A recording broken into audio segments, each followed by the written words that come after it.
ಈ ನಡುವೆ ರಾಜ್ಯದಲ್ಲಿ ಇವತ್ತು ಹೆಚ್ಚು ಕಡಿಮೆ 100ರ ಗಡಿ ದಾಟುತ್ತೆ ಸಕ್ರಿಯ ಕೇಸ್ಗಳ ಸಂಖ್ಯೆ. ಯಾಕೆಂದರೆ ನಿನ್ನೆನೇ ಅದು 92ಕ್ಕೆ ಬಂದು ನಿಂತಿದೆ. ಇವತ್ತು 100 ಕ್ರಾಸ್ ಆಗ್ಬಿಡುತ್ತೆ.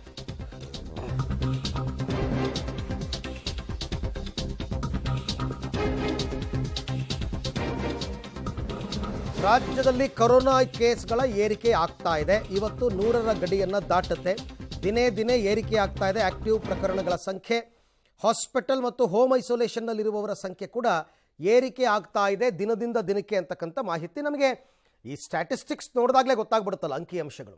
ಈಗ ನೋಡಿ 20ನೇ ತಾರೀಕು ನಿನ್ನೆ ಲೆಕ್ಕ ತಗೊಳ್ಳಿ. ನಿನ್ನೆಗೆ ರಾಜ್ಯದಲ್ಲಿ ಒಟ್ಟು 92 ಕೇಸು ಆಕ್ಟಿವ್ ಕೇಸಸ್ ಇದೆ. ನಿನ್ನೆ ಪತ್ತೆಯಾಗಿರ್ತಕ್ಕಂಥ ಹೊಸ ಕೇಸ್ 22, ಸಾವು 3. ಅಂದರೆ ಅದು ಹಳೆ ಡೇಟದ ಲೆಕ್ಕ, ಬಟ್ ನಿನ್ನೆ ಅದನ್ನು ಅನೌನ್ಸ್ ಮಾಡಿದ್ದಾರೆ. ಹಾಗಾಗಿ ಆ ಲೆಕ್ಕ ನಿನ್ನೆ ಡೇಟಿಗೆ ಬರುತ್ತೆ 3 ಸಾವಾಗಿದೆ ಅಂತ. 5 ಜನ ಗುಣಮುಖರಾಗಿದ್ದಾರೆ ಅಂತಕ್ಕಂಥ ಮಾಹಿತಿ ಇದೆ. Positive rate 2.47%. 19ನೇ ತಾರೀಕು ನೋಡ್ತಾ ಇದ್ದೀರಾ. ಆವಾಗ 19ನೇ ತಾರೀಕು ಅಂದರೆ ಮೊನ್ನೆ ಸಕ್ರಿಯ ಕೇಸ್ಗಳು 79 ಇತ್ತು, ಹೊಸ ಕೇಸ್ 44 ಬಂದಿತ್ತು.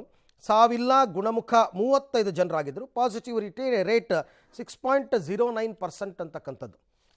ಈ ಬಗ್ಗೆ ಮತ್ತಷ್ಟು ಮಾಹಿತಿ ನನ್ನ ಕೊಲೀಗ್ ಲೋಕೇಶ್ ಅವರಿಂದ ಪಡಿತಾ ಹೋಗೋಣ. ಲೋಕೇಶ್, ನನ್ನ ಪ್ರಕಾರ ಈ ಡೇ ವೈಸ್ ಸ್ಟ್ಯಾಟಿಸ್ಟಿಕ್ಸ್ ನಾವೇನು ನೋಡ್ತಾ ಇದ್ದೀವಿ, ಇದನ್ನು ಕೊಡೋಕ್ಕೆ ಇವರು ಶುರು ಮಾಡಿರೋದು ಆರೋಗ್ಯ ಇಲಾಖೆಯವರು ನಿನ್ನೆ ಮೊನ್ನೆಯಿಂದ ಕರೆಕ್ಟಾಗಿ ಅಲ್ಲಿ ತನಕ ಕೊಡ್ತಾನೇ ಇರಲಿಲ್ಲ. ಹಾಗಾಗಿ ಈಗ ಅದೆಲ್ಲವನ್ನ ಸೇರಿಸಿ ಈಗ ಅಂಕಿಅಂಶಗಳು ಪ್ರಕಟವಾಗ್ತಾ ಇದೆಯಾ ಹೇಗೆ ಅಂತ? ಅರವಿಂದ್, ಎಲ್ಲವನ್ನ ಸೇರಿಸಿ ಅಂಕಿಅಂಶ ಪ್ರಕಟ ಮಾಡ್ತಾ ಇಲ್ಲ. ಸದ್ಯಕ್ಕೆ ಅವರು ಕಳೆದ 3 ದಿನಗಳಿಂದ ಅಂಕಿಅಂಶನ ಕೊಡಲಿಕ್ಕೆ ಶುರು ಮಾಡಿರುವಂಥದ್ದು. 3 ದಿನಗಳಿಂದ ಎಷ್ಟು ಕೇಸ್ ದಾಖಲಾಗ್ತಾ ಇದೆ, ಎಷ್ಟು ಆಕ್ಟಿವ್ ಪ್ರಕರಣಗಳಿವೆ ಅನ್ನೋದು ಕೂಡ ಈಗ ಗೊತ್ತಾಗ್ತಾ ಹೋಗ್ತದೆ. ಆ ರೀತಿಯಲ್ಲಿ ಆರೋಗ್ಯ ಇಲಾಖೆ ದಾಖಲು ಮಾಡ್ತಾ ಇರ್ತಕ್ಕಂಥದ್ದು. ಈಗಾಗಲೇ ದೇಶದಲ್ಲೇ 2ನೇ ಸ್ಥಾನದಲ್ಲಿರುತ್ತೆ ಕರ್ನಾಟಕ ಆಕ್ಟಿವ್ ಪ್ರಕರಣಗಳ ಸಂಖ್ಯೆಯಲ್ಲಿ. ಹಾಗಾಗಿ ಆಕ್ಟಿವ್ ಪ್ರಕರಣಗಳ ಸಂಖ್ಯೆ ಈಗ 92 ಇರ್ತಕ್ಕಂಥದ್ದು. ಇವತ್ತು 100ರ ಗಡಿ ದಾಟುತ್ತೆ ಅನ್ನೋದ್ರಲ್ಲಿ ಯಾವುದೇ ರೀತಿಯ ಅನುಮಾನ ಇಲ್ಲ. 100 ಗಡಿ ದಾಟ್ತು ಅಂತಂದರೆ ಮುಂದಿನ 2 ವಾರಗಳಲ್ಲಿ ಈ ಸಂಖ್ಯೆ ಎಲ್ಲಿಗೆ ದಾಟ್ಬೋದು ಅನ್ನುವಂಥ ಒಂದು ಆತಂಕ ಮೂಡ್ತಾ ಹೋಗುತ್ತೆ. ಹಾಗಾಗಿ ಹೋಮ್ ಐಸೋಲೇಷನ್ನಲ್ಲಿ ಮತ್ತು ಹಾಸ್ಪಿಟಲ್ನಲ್ಲಿ ಟ್ರೀಟ್ಮೆಂಟ್ ತಗೊಳ್ತಾ ಇರುವಂಥವ್ರ ಸಂಖ್ಯೆ ಇದೆ 92ರಲ್ಲಿ.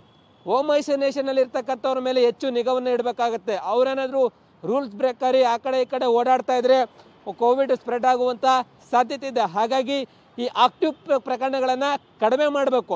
7-8 ದಿನಗಳ ಒಳಗಡೆ ಅವರು ರಿಕವರಿ ಆಗ್ತಾರೆ. ಆದರೂ ಕೂಡ ಅವರು ರಿಕವರಿ ಆಗದೆ 2ನೇ ಟೆಸ್ಟ್ನಲ್ಲಿ ಅವರಿಗೆ ಪಾಸಿಟಿವ್ ಆಯಿತು ಅಂತಂದರೆ ಈ ಸೋಂಕು ಬೇರೆ ರೂಪವನ್ನು ಪಡ್ಕೊಂಡಿದೆ ಅನ್ನುವಂಥ ಅನುಮಾನ ಕೂಡ ಸ್ಟಾರ್ಟ್ ಆಗುತ್ತೆ. ಆ ನಿಟ್ಟಿನಲ್ಲಿ ಆಕ್ಟಿವ್ ಪ್ರಕರಣಗಳನ್ನು ನಿಯಂತ್ರಣ ಮಾಡುವಲ್ಲಿ ಆರೋಗ್ಯ ಇಲಾಖೆ ಈಗ ಹರಸಾಹಸ ಮಾಡ್ತಾ ಇರ್ತಕ್ಕಂಥದ್ದು. ಬೇರೆ ಬೇರೆ ರೀತಿಯಂಥ ಮುನ್ನೆಚ್ಚರಿಕಾ ಕ್ರಮಗಳನ್ನು ಕೂಡ ತೆಗೆದುಕೊಳ್ತಾ ಇದೆ. ಈ ಒಂದು JN.1 ವೈರಸ್ ಬಂದಿರತಕ್ಕಂಥ ರೋಗಿಗಳಿಗೆ 8 ದಿನಗಳ ಒಳಗಡೆ ಚಿಕಿತ್ಸೆ ಕೊಟ್ಟರೆ ಗುಣಮುಖರಾಗ್ತಾರೆ ಅನ್ನುವಂಥದ್ದು ಬೇರೆ ಬೇರೆ ರಾಜ್ಯಗಳಲ್ಲಿ ನಾವು ನೋಡಿದ್ದೀವಿ. ಇಲ್ಲಿ ಕೂಡ ಅದೇ ರೀತಿ ಆಗುತ್ತೆ. ಸ್ಪ್ರೆಡ್ಡಿಂಗ್ ಪ್ರಮಾಣ ಜಾಸ್ತಿ ಇದ್ರೂ ಕೂಡ ಆಕ್ಟಿವ್ ಪ್ರಕರಣಗಳನ್ನು ನಿಯಂತ್ರಣ ಮಾಡಲಿಕ್ಕೆ ಆರೋಗ್ಯ ಇಲಾಖೆ ಈಗ ಮುನ್ನೆಚ್ಚರಿಕಾ ಕ್ರಮಗಳನ್ನು ತೆಗೆದುಕೊಳ್ಳೋದಕ್ಕೆ ಮುಂದಾಗಿದೆ. Arvind, okay Lokesh, thank you ತಮ್ಮೆಲ್ಲ ಮಾಹಿತಿಗಾಗಿ. ಇದು ನಿಜ. ವರ್ಲ್ಡ್ ಹೆಲ್ತ್ ಆರ್ಗನೈಸೇಷನ್ WHO ಕೂಡ ಅದನ್ನೇ ಹೇಳಿದ್ದಾರೆ. JN.1 ಅಂತಕ್ಕಂಥದ್ದೇನಾದರೂ ಅಂದರೆ ಈ ಉಪತಳಿ ಏನಿದೆ ಇದೇನಾದರೂ ದೇಹದಲ್ಲಿ ಕಾಣಿಸ್ಕೊಂಡ್ರೆ ಇದು ಸೌಮ್ಯ ಸ್ವಭಾವದ್ದು. 6ರಿಂದ 8 ದಿನಗಳ ಟ್ರೀಟ್ಮೆಂಟ್ಗೆ ಅವರು ರಿಕವರಿ ಆಗಿಬಿಡ್ತಾರೆ ಅಂತ. ಹಾಗಾಗಿ ನಂಬರ್ ಆಫ್ ಕೇಸಸ್ ಜಾಸ್ತಿ ಆಗ್ಬೋದು, ರಿಕವರಿ ರೇಟ್ ಕೂಡ ಹಾಗೆ ಜಾಸ್ತಿ